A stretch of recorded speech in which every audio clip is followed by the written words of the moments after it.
teste de hepatite B no pré-natal? Então faça o teste e vacine-se. Fez sexo sem camisinha? Fez tatuagem ou colocou piercing? Compartilhou seringa ou alicates de unha? Faça o teste da hepatite B e tome as 3 doses da vacina para ficar imune. Hepatites. Sem perceber, você pode ter. Procure uma unidade de saúde.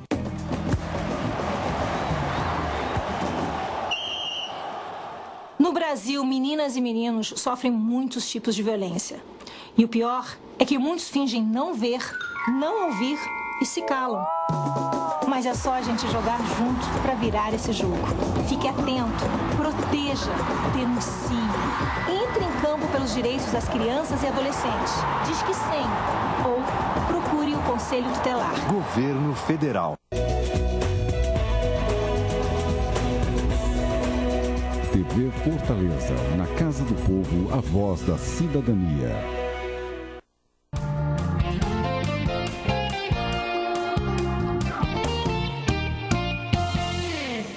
Meus cumprimentos aos telespectadores da TV Fortaleza, canal 6 da Multiplay, canal 61.4 na TV Digital.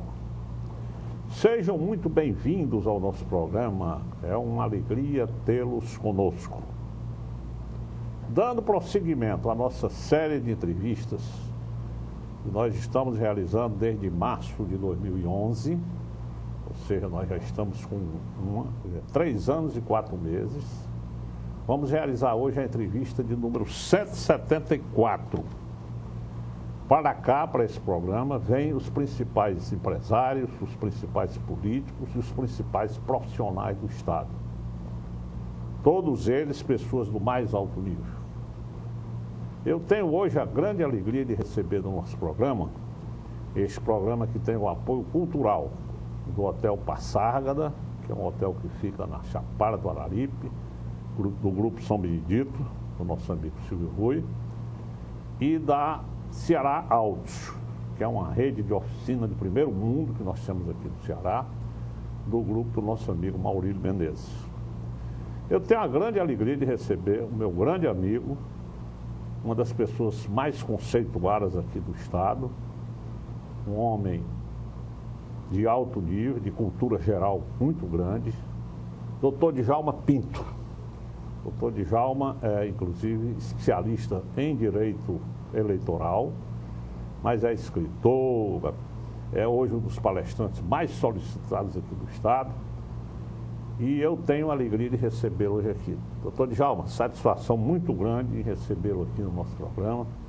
Eu queria que inicialmente você fizesse um resumo do seu currículo profissional e pessoal. Olha, eu sou um advogado por vocação, que tenho uma ideia que a vida é muito curta, é efêmera, e se deve buscar fazer o melhor para que todos possamos desfrutar da felicidade. Eu terminei a faculdade em 75 na Universidade Federal do Ceará e realmente tenho compreendido que o direito brasileiro, ele tem um conceito muito grande fora do Brasil. Nós temos, por exemplo, Roberto, uma das constituições mais bem elaboradas do planeta, essa Constituição Brasileira de 88. Entretanto, nós não conseguimos vivenciar aquilo que a Constituição prevê. Então, me parece que nós temos uma desigualdade muito grande, injustiça muito grande.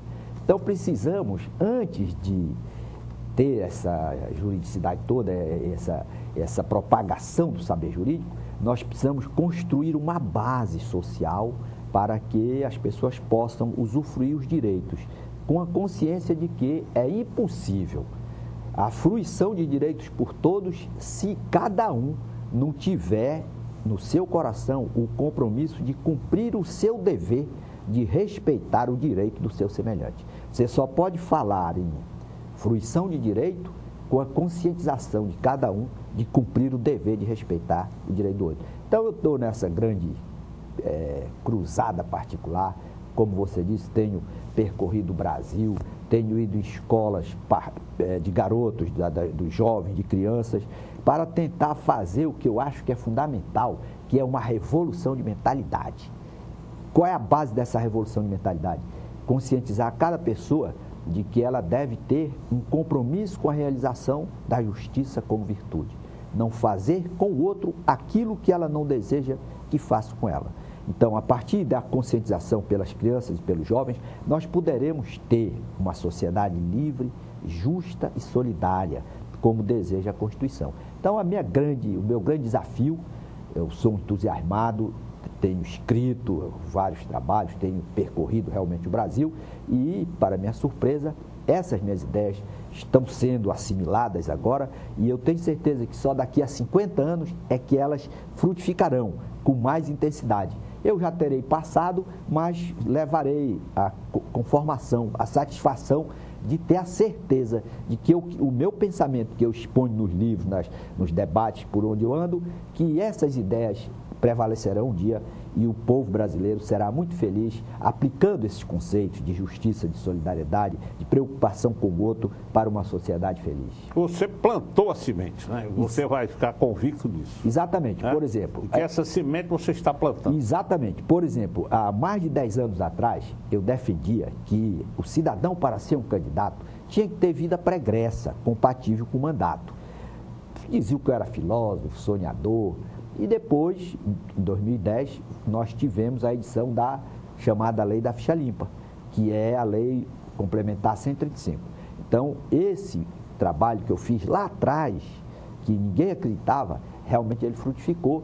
E, para surpresa, inclusive, por informação de amigos, foi esse meu texto que eu escrevi na revista do Tribunal Regional Eleitoral, foi utilizado pelo próprio ministro Joaquim Barbosa no seu voto, quando confirmou a constitucionalidade da Lei da Ficha Limpa. Então, o que é que eu digo para os jovens, para aquelas pessoas que têm ideias, que sonham em fazer o mundo melhor? Acreditem no seu sonho, acreditem nas ideias. A ideia, quando ela é boa, quando ela é lúcida, ela é cristalina como o sol, ela vai prevalecer cedo ou tarde. Nunca desista daquilo que você acredita. E, por outro lado, nós temos, infelizmente, uma sociedade muito violenta, uma sociedade muito injusta, que precisa da criatividade das pessoas, que precisa das ideias daquelas pessoas de boa fé, aquelas pessoas que compreendem o mundo como uma passagem efêmera de cada um e que é necessário que nós leguemos, busquemos aprimorar essa convivência para que as pessoas que virão depois de nós possam desfrutar de uma cidade em que se desfrute a paz, infelizmente, que não está ao nosso alcance por diversos fatores que foram projetados no passado e não foram bem trabalhados, como, por exemplo, a precariedade da educação, sobretudo no ensino fundamental. Doutor Djalma, muito parecido com esse seu conceito, com essa bandeira que você vem defendendo já há muito tempo, eu fui presidente aqui em Fortaleza da empresa de urbanização de Fortaleza. E nessa mesma época eu fui eleito presidente da Associação Brasileira das Empresas de Urbanização. E nesta ocasião nós tivemos a ideia e criamos um projeto que diz que Fortaleza é a casa de todos nós. A cidade é a casa de todos nós. No nosso caso específico, Fortaleza. Doutor Djalma, eu estou desde 1980, ou seja, há 34 anos que eu venho defendendo essa bandeira, que a cidade é a casa de todos nós. Dentro dessa convicção sua. Todo mundo que você vai falar, eu digo, rapaz, as pessoas destroem os bens públicos, o vandalismo. Não adianta você fazer uma campanha dessa. Eu digo, rapaz, não adianta a gente nunca fazer nada. Então, dentro do seu raciocínio, eu estou há 34 anos defendendo essa bandeira. Esse projeto eu já apresentei a todos os prefeitos de Fortaleza, de 80 para cá, a todos os governadores, mas infelizmente ainda não tive uma resposta. Mas eu tenho certeza de que um dia alguém vai dizer, teve uma pessoa que plantou essa semente, que foi o Roberto Farias, a partir de 1980. E essa sua ideia, ela tem respaldo na própria concepção de Aristóteles, que a cidade é o lugar onde se convive, onde as pessoas convivem, onde as famílias residem. O conjunto das cidades é que vai formar realmente o Estado. Então, infelizmente, nós não temos essa noção, isso é cidadania. Cidadania é a aptidão para viver na cidade, a cidade como local aprazível em que se vai desfrutar a vida. Infelizmente, há um egoísmo exagerado. Esse egoísmo exagerado, essa falta de educação, é que leva por exemplo, a pessoa destruir o banco da praça, quebrar os bens públicos, isso é o quê? É uma falha aguda na educação. Jogar lixo na rua. Lixo na rua, isso é o quê? Isso é um atestado da falência da escola do ensino fundamental, da falta de compromisso dos governantes com a priorização da educação. Todo político, de modo geral, diz: sou a favor da educação de qualidade, prestigio a educação.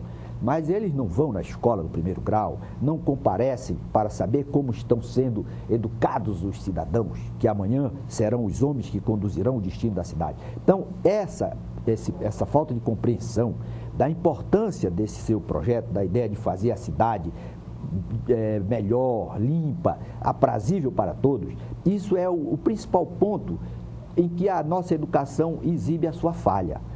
A educação, ela tem que transmitir não apenas o saber, mas os valores. E entre esses valores estão o respeito ao patrimônio público e o respeito aos bens da coletividade. Cada um contribuindo para a preservação, para aquilo ser usufruído por todos da melhor maneira. Então, nós temos na nossa Constituição a ideia de que um dos objetivos da República é consolidar uma sociedade livre, justa e solidária.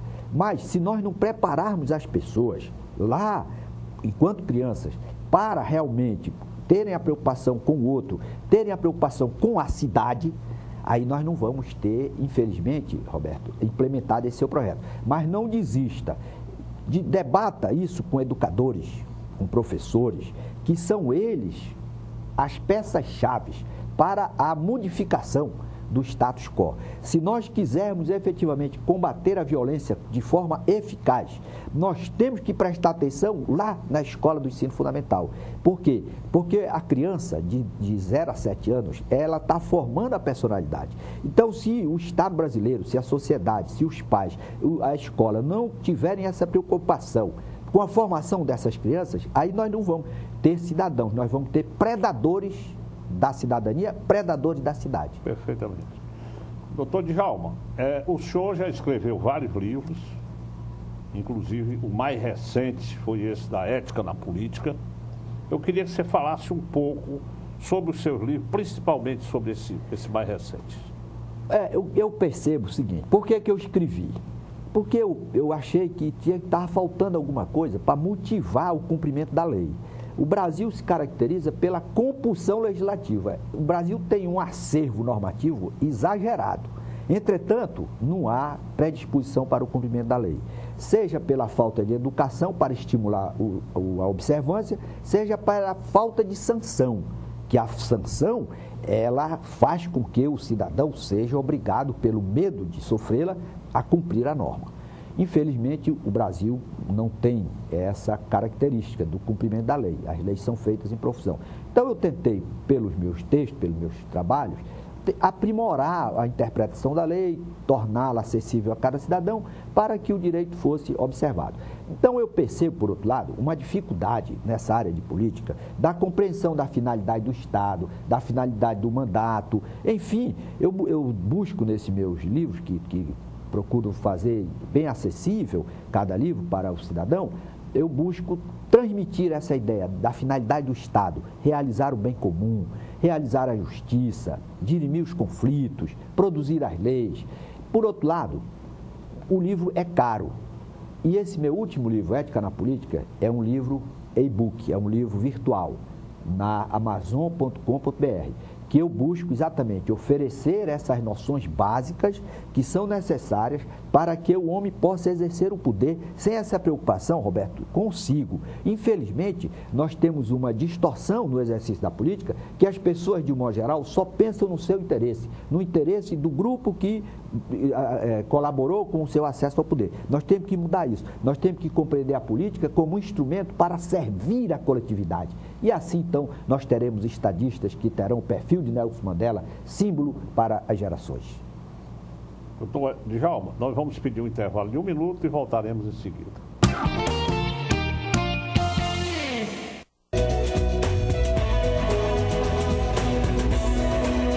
TV Fortaleza, na Casa do Povo, a voz da cidadania.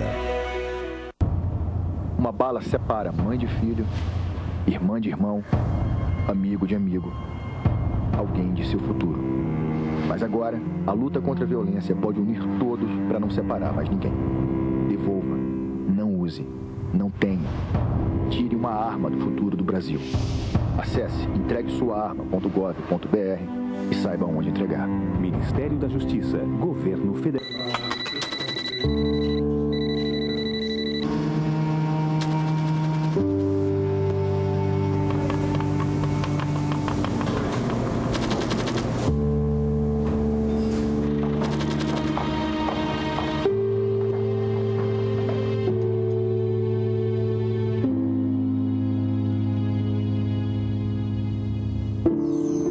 Justiça do Trabalho. 70 anos de justiça social. Dá para financiar a faculdade particular sem precisar de fiador? Com o FIES dá.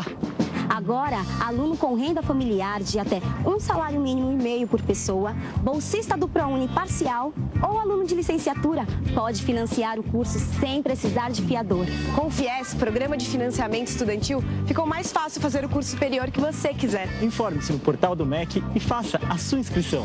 Com o FIES, dá. Ministério da Educação, Governo Federal. TV Fortaleza, na Casa do Povo, a voz da cidadania. Bem, meus amigos, nós voltamos no programa de hoje conversando com o doutor Djalma Pinto.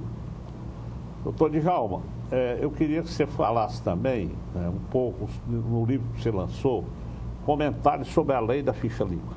Esse livro foi um livro escrito com uma parceria com uma professora da Bahia, Elke Petersen. Comentamos cada dispositivo da lei complementar 135, mostrando em primeiro lugar por que essa lei foi editada. Essa lei foi editada porque o Supremo Tribunal Federal julgou improcedente uma ADPF 144, uma ação de descumprimento do preceito fundamental que exigia a aplicação do princípio da exigência da vida pregressa, para que aquelas pessoas que tinham cometido crime, que tinham cometido ilícitos, não pudessem participar do processo eleitoral. Infelizmente, o Supremo, nesse julgamento, deixou consignado que somente quando a pessoa tivesse contra si uma decisão penal transitada em julgado, é que ela seria inelegível. Ou seja, todos os criminosos seriam elegíveis, podiam ser candidatos a prefeito, governador, presidente, enquanto não existisse contra eles uma condenação transitada em julgado. Houve uma reação da sociedade através de um projeto de iniciativa popular que resultou nessa lei complementar 135. No projeto original, havia a previsão de que o cidadão era inelegível quando tivesse condenação por juiz de primeiro grau, quando tivesse contra si uma denúncia recebida pelo órgão judicial colegiado, ou quando tivesse uma condenação transitada em julgado. Infelizmente, esse projeto foi mutilado lá no Parlamento, no Poder Legislativo. Ele saiu com a versão segundo a qual o cidadão é inelegível apenas quando tem contra si uma condenação definitiva, transitada em julgado, ou uma condenação por órgão judicial colegiado. Significa dizer, Roberto, em última análise, que um cidadão que matou o outro para roubar, ele vai ser julgado pelo juiz de primeiro grau. O fato dele estar condenado pelo juiz de primeiro grau não gera inelegibilidade contra a sua pessoa. Ele precisa de ter aquele julgamento confirmado pelo Tribunal de Justiça para que ele seja inelegível. Então, isso realmente é uma aberração. O Brasil precisa compreender que, para o cidadão ser o representante do povo, que nós consagramos a democracia representativa, não consagramos a democracia direta de Atenas, que o cidadão atuava por ele próprio. Agora, nós delegamos para os representantes elaborarem a lei, fiscalizarem as atuações daqueles que detêm a chefia do Executivo. Infelizmente, é preciso compreender que para o cidadão ser um representante do povo, ele tem que ter idoneidade, tem que ter vida pregressa compatível com a magnitude da representação popular. Aí eu até estou defendendo, agora, ultimamente, que esse artigo que diz que o cidadão só é inelegível quando tem contra si uma condenação por órgão judicial colegiado, eu acho até que esse artigo está brigando com a exigência da vida pregressa, que está consagrada lá no artigo 14, parágrafo 9 da Constituição. Um princípio que não pode ser derrogado por uma lei, por uma regra. Então, na minha avaliação, o Brasil precisa acordar Nós temos, infelizmente, no Supremo Tribunal Federal, aproximadamente 230 deputados e senadores que estão denunciados pela prática de diversos crimes. É incrível, né? Isso é uma aberração. Nós que temos uma única vida para vivê-la, no começo do século XXI, com todo esse acervo de normas, com toda essa evolução que o direito chegou, faculdades, universidades em todos os cantos do Brasil, não podemos admitir uma aberração como essa. Por quê? Quem está investido na representação popular atua como um professor. Ora, se o representante do povo, o elaborador da lei, está denunciado pela prática de crime, como é que o administrado, que o cidadão que não tem acesso à escola, ele vai ter estímulo para cumprir aquelas leis, aquelas regras de conduta? Então, o Brasil tem que acordar. Se quiser combater a violência, não adianta só sair comprando carro, aumentando as penitenciárias, aumentando o aparato repressor do Estado. É preciso, em primeiro lugar, a conscientização dos homens públicos, dos políticos, daqueles que estão com a missão de falar, de agir em nome da sociedade. Eles têm que dar o bom exemplo. E a sociedade tem que exigir, se quiser ter paz, se quiser ter segurança, se nós quisermos ter aquela cidade dos seus sonhos, em primeiro lugar, nós temos que fazer uma retificação, no sentido de que aquele que cometeu o crime, que está denunciado, que está com a sua imagem, com a fotografia, com a câmera filmada, com a imagem filmada, gravada, que esse cidadão não pode ser o representante do povo.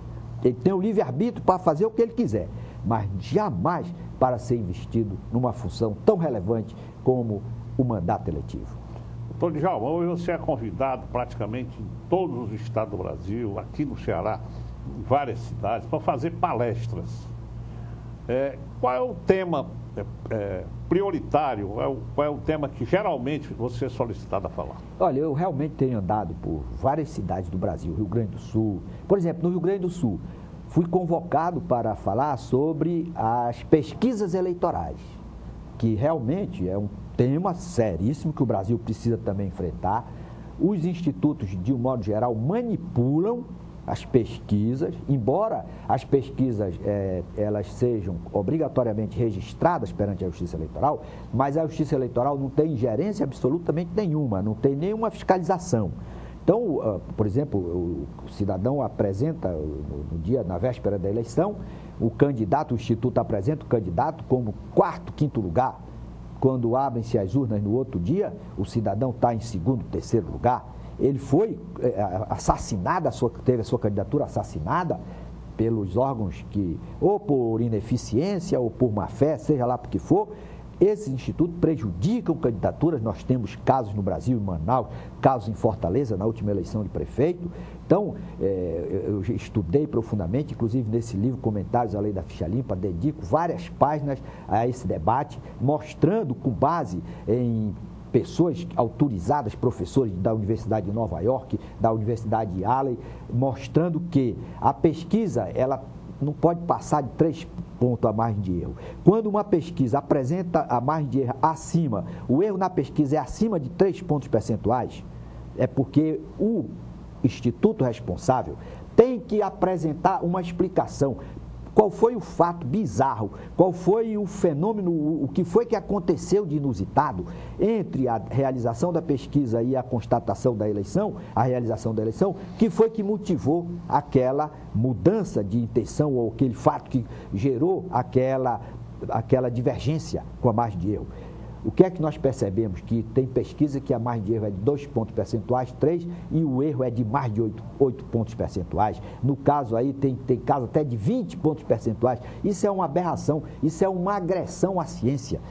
Existe a alha na estatística, mas essa alha tem que ficar entre 2 e 3 pontos percentuais. Não pode passar como passa aqui. Então, eu tenho falado sobre isso, tenho falado sobre a educação como um instrumento para a conquista da cidadania, tem falado sobre a importância da escola judiciária eleitoral em vários cantos do Brasil e também sobre o papel da participação do povo para a condução, para a solidificação da nossa democracia. O povo, na verdade, é o titular do poder e tem que ter não apenas o direito de participar das políticas públicas, mas o direito de exigir de cada candidato o cumprimento daquelas promessas que são registradas, Roberto, no cartório, na Justiça Eleitoral, por ocasião do pedido de registro da candidatura.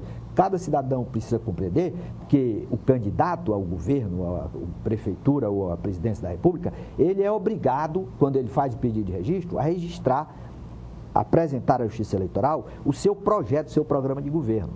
Então, quais são os propósitos dele, o que é que ele vai fazer. E aquele programa deve ser discutido com os eleitores, para que os eleitores possam mostrar aquilo que eles entendem que é prioridade e a maneira, o candidato tem que dizer como é que ele vai fazer. Porque depois que o cidadão está eleito, de um modo geral, quem faz aqueles programas são os marqueteiros, ele não presta atenção naquilo que prometeu. Muitos candidatos sequer sabem o que consta naquele seu programa.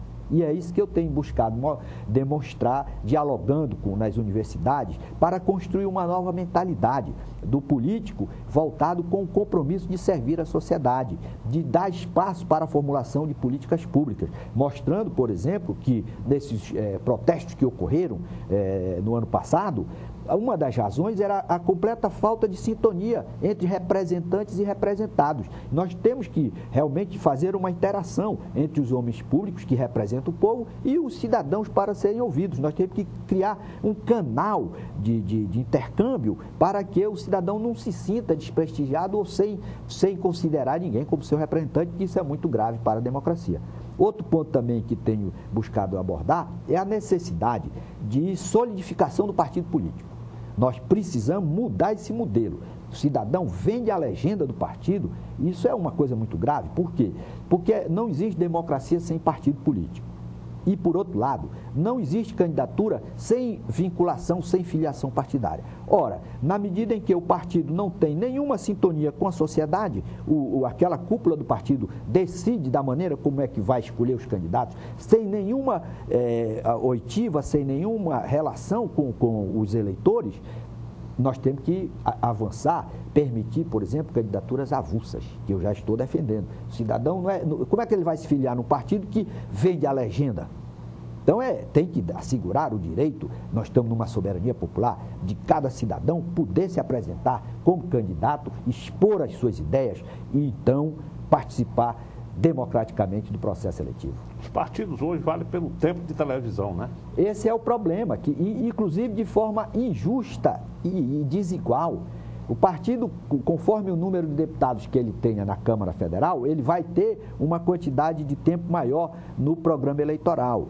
Ora, isso é um critério, de certa forma, injusto. Por quê? Porque um partido terá, vamos supor, 5, 7, 10 minutos e outro partido tem 1 minuto, 2 minutos. Então, nós temos que tratar isso com uma certa uma igualdade, preservar, dar efetividade ao princípio da igualdade. Sobretudo, em se sabendo que muitos partidos negociam a legenda, se utilizam dessa prerrogativa de terem à sua disposição o tempo no horário eleitoral gratuito para negociar da maneira mais espúria possível. Nós temos que acabar com esse fisiologismo grave de estar negociando os cargos na administração pública. A administração pública tem que se pautar com base na meritocracia, na eficiência, na prioridade do interesse coletivo. Não é porque o cidadão apoiou determinado candidato que ele vai ser alçado à condição de ministro ou de secretário, se ele não tem qualificação, se ele não tem compromisso nenhum com aquela função. É isso, Roberto, que eu busco mostrar aos cidadãos do Brasil, de modo geral. O poder público não é para ser exercido em função da conveniência política do seu governante, mas em função do melhor para a coletividade. E se nós não tivermos essa preocupação, nós vamos ter cada dia aumento de tributo e ineficiência na prestação do serviço público. Doutor Djalma, você é especialista em direito eleitoral, né? Mas este ano você não está trabalhando para ninguém, né? Correto. Não, agora eu estou só observando, prestando uma contribuição para a cidadania, participando de debates em emissoras de rádio, televisão e colaborando, enfim, para o aprimoramento da cidadania nesse ponto da nossa evolução política. Então, eu queria aproveitar o final aqui do nosso programa para tirar algumas dúvidas com relação à lei eleitoral. Por exemplo, num programa como este meu, eu posso trazer um dos candidatos, por exemplo, a cargo majoritário? Olha, você tem que preservar sempre a igualdade. Se você trouxer um, você tem que trazer os outros. Todos os outros? Todos os outros, para não ficar configurado que você está favorecendo determinada candidatura. Então, a lei eleitoral, ela busca garantir a isonomia. O mesmo espaço que você der no seu programa para um candidato, tem que dar para o outro. E nos cargos proporcionais? Nos cargos proporcionais, você chamando do partido, tem que chamar também candidatos de outros partidos, para sempre preservar a isonomia. Porque a legislação, ela busca, na verdade, nós estamos no processo eleitoral, nós estamos numa competição. E a competição tem que garantir igualdade de participação a todos no certame. Esse é o objetivo, o espírito do legislador, que a emissora de televisão ou de rádio não favoreça uma candidatura em detrimento das demais. Você sabe do potencial que tem o rádio e a televisão no processo político brasileiro. Essa questão de espaço na imprensa escrita, nos jornais, por exemplo, a partir de quando vai ser permitido que os candidatos façam as suas propagandas? A partir do dia 6 de julho já começou. Então, cada candidato tem o direito de apresentar 10 propagandas de jornal, de 1/8 de página. Com 1/8 de página... Já está contando já isso? Está. Você pode apresentar no jornal 1/8, colocando o preço que você está pagando por cada edição. No máximo 10 para cada candidato. Isso em jornais? Em jornais. Revista é um quarto. Revista é um quarto. Um quarto de página para cada candidato. Também 10 veiculações por eleição. E o TRE é quem fiscaliza tudo isso? O TRE fiscaliza não só o TRE, como também os próprios candidatos. Os candidatos denunciam, os eleitores denunciam. O TRE montou uma equipe muito eficiente para acompanhar a violação da lei. E a violação da lei eleitoral acarreta multas que têm até desestimulado os eventuais infratores. Doutor Djalma, fiquei muito feliz com a sua presença aqui e queria só que você acrescentasse mais alguma coisa que eu não tenha lhe perguntado. Olha, é uma satisfação muito grande, Roberto, e eu vou torcer para que aquele seu projeto para que a cidade seja um ponto de todos convijam para tentar fazer o melhor, para que a vida se torne mais saudável, que isso seja disseminado a partir da escola, do jardim de infância, nas creches, porque só assim, se nós educarmos o garoto, a criança, para conviver em harmonia dentro da sociedade, nós teremos a fruição da cidadania e teremos uma cidade pacificada.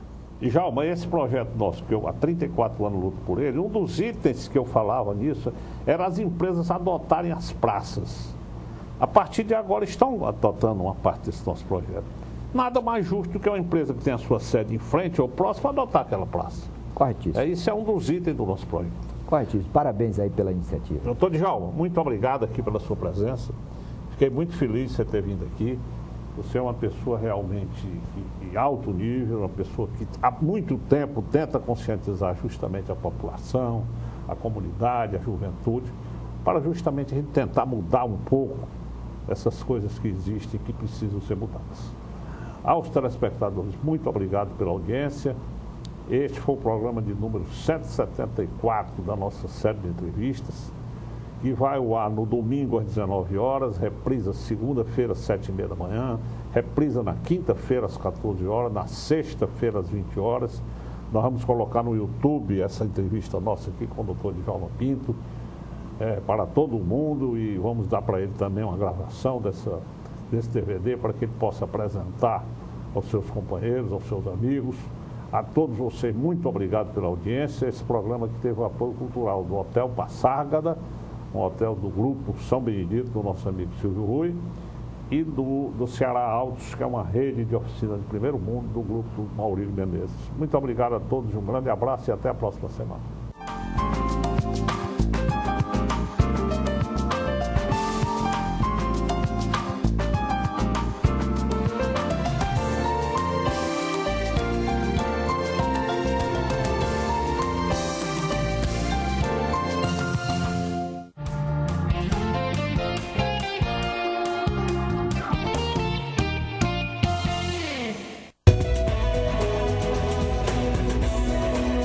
TV Fortaleza, na Casa do Povo, a voz da cidadania.